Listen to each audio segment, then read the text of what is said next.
그렇지만 이 앞에 내용이 정리가 되어지지 않으면은 나중에 후회하는 일이 벌어지겠죠. 자, 근데 이런 거를 할 때 여러분들에게 아마 틀림없이 사쿠라들이 달라붙어요. 제대로 일을 해본 적도 없는 사쿠라들이 여러분들한테 와서 투자 유치를 안내해주겠다. 스케일업은 이렇게 하는 거다. 나한테 얼마를 주시면 이런 거를 해드리겠습니다. 이런 류의 얘기를 합니다. 여러분 투자를 받건 무슨 마케팅을 하건 뭘 하건 사자로 시작하는 그런 사람들 조심하시고, 어떤 사람이 속이려고 마음만 먹으면 순식간에 속여요.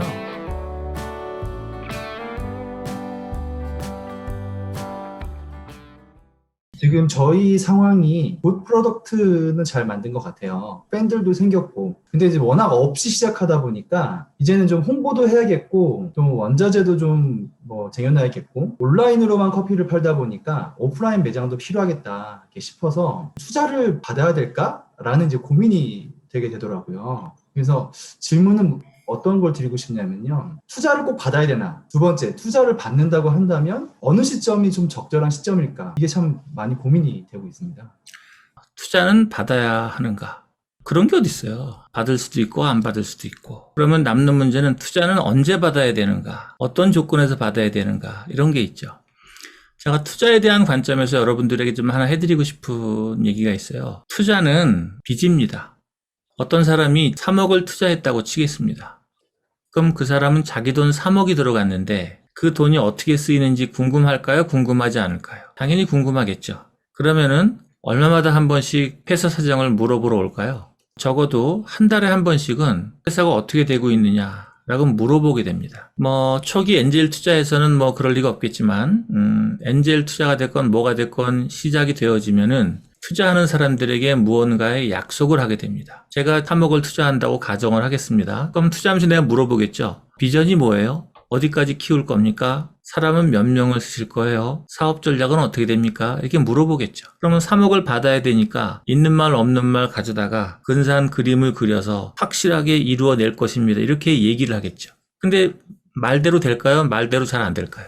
말대로 잘 안 될 확률이 훨씬 높죠. 그래서 스타트업이 시작을 해서 성공하는 비율은 채 2, 3%가 되지 않습니다. 그러면 또 안 된다고 얘기할 수가 있나? 또 지금 잘 되고 있는데 돈이 모자란다라고 또 얘기를 해야 되지. 그러면 또 그 다음번 투자를 또 요청을 하는 겁니다.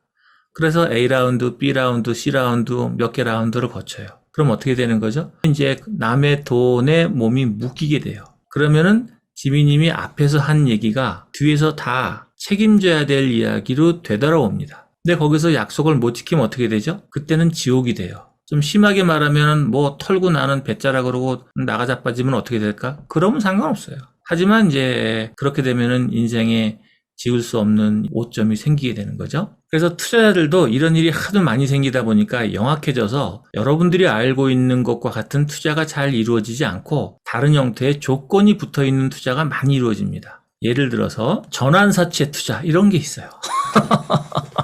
전환사채는 예를 들어서 3억을 제가 투자를 하잖아요. 그러면은 내가 마음에 들 때까지는 이름은 투자로 하지만 실제로는 꿔주는 걸로 해요. 그래서 3억에 대해서 이자도 내가 받습니다. 3억에 대해서 연 5%의 이자를 나에게 주세요. 그러면 2년이건 3년이건 저한테 5% 정도의 이자를 내야 돼요. 그리고 계약 기간이 끝나고 나면은 나는 필요 없어요. 그냥 여기 투자 안 할랍니다. 라고 하고 돈을 주세요. 그러면은 지민님은 저한테 변제를 해야지. 나는 괜찮아요. 투자하겠어요. 그냥 주식으로 주세요. 그래서 채권으로 바꿀 수 있는 권리를 전환사채권이라고 하는 거예요. 주식으로 교환할 수 있는 권리가 있다. 그래서 이런 거를 전환사채 투자라고 얘기를 합니다. 이거 포함해서 양도성 예금 증서, CD로 하는 경우도 있고, 이런저런 풀 옵션, 풋 옵션, 이런 온갖 조건이 다 붙어요. 그래서 투자 받는다는 게 그렇게 녹록한 일은 아닙니다. 투자를 받을 땐 뭘 해야 되냐면은 내 비즈니스의 사업의 규모를 한번 예측해 보세요. 어디까지 클 수 있는 사업인가? 사업의 규모를 측정하기 위해서는 세 가지를 따져봐야 됩니다. 첫 번째, 내 제품을 쓸 수 있는 모집단의 수는 전체가 얼마인가? 이런 것을 measurability라고 그래요. measure, 무언가를 측정하다, 플러스 ability. 그래서 규모의 측정성이라고 얘기를 하죠. 두 번째, payability. 그 사람들은 나의 제품에 얼마의 돈을 지불할 의향이 있는가? 조금 전에 앤드류님이 물어본 게 이런 거죠.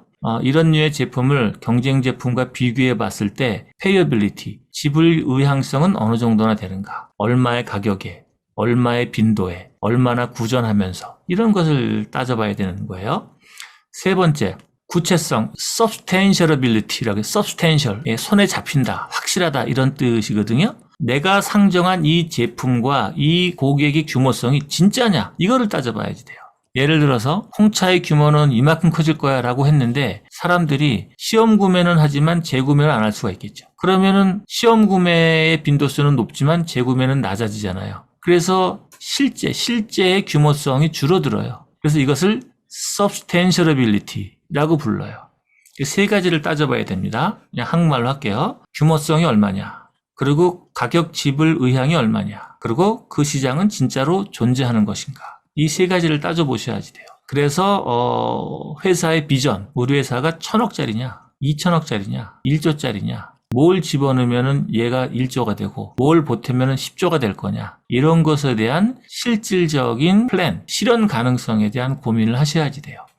그거를 보고 투자 제안서를 만드는 거죠. 제가 지금 두 가지 말씀드렸어요. 투자를 할 마음이 명확한 거냐, 이게 첫 번째. 두 번째로는 회사의 비전, 숫자적인 비전이 어느 정도이냐, 이것에 대한 감을 잡으신다면, 이것만 명확한다면 내일 당장이라도 투자 유치 제안서를 만들고 돌릴 수 있습니다. 그렇지만 이 앞의 내용이 정리가 되어지지 않으면은 나중에 후회하는 일이 벌어지겠죠.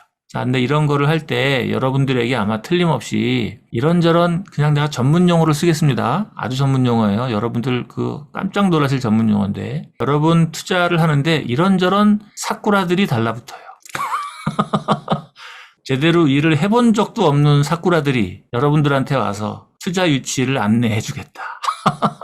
스케일업은 이렇게 하는 거다. 뭐 이런 온갖 멘트를 날리면서 나한테 얼마를 주시면 이런 거를 해드리겠습니다. 이런 류의 얘기를 합니다. 여러분 투자를 받건 무슨 마케팅을 하건 뭘 하건 사자로 시작하는 전문가들, 사꾸라 전문가들, 그런 사람들 조심하시고, 사꾸라 전문가들 쓰는 돈으로 공부를 하세요.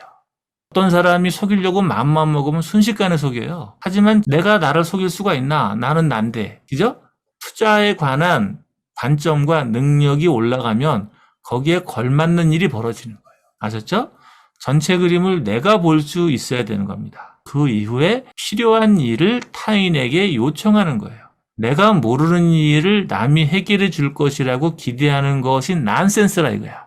이걸 잊지 마세요. 자기의 그릇만큼 주워 담는 겁니다. 하나님이 여러분에게 아무리 많은 물을 줘도 그릇이 소주잔이면 소주잔만큼의 물밖에 못 받는 거고, 대하 사이즈라면 대하만큼의 물밖에 못 받는 거고, 호수라면 호수만큼의 물을 받아들이는 거예요.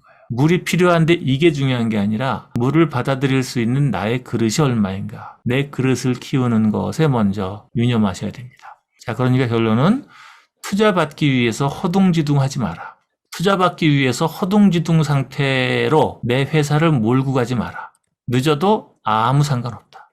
늦는 게 더 좋은 경우가 더 많아요. 서두르다가 망하는 경우가 더 많습니다. 여러분들에게 하늘이 딱 좋은 타이밍에 딱 좋은 솔루션을 줄 거예요.